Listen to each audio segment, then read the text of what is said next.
अरे बाबा बहुत छिंदड़ा है। जब मुर्गी को पता चला कि बच्चे छिलकों से गायब है, वह रोने लगी। हमारा घर, हमारा द्वार, हमारा गाड़ी, हमारा घोड़ा। तभी अचानक उसे बच्चे दिखे।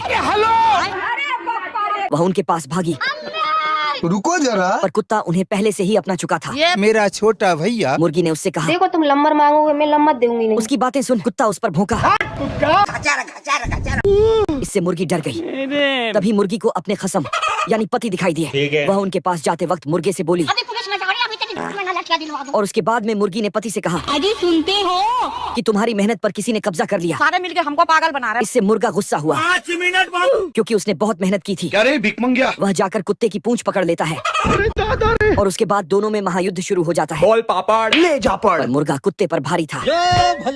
इससे कुत्ता डरकर बाउंड्री के उस पार चला गया और मुर्गी के घर में जाकर बच्चों की याद में रोने लगा। तभी पता चला सभी बच्चे वहीं छुपे थे और ये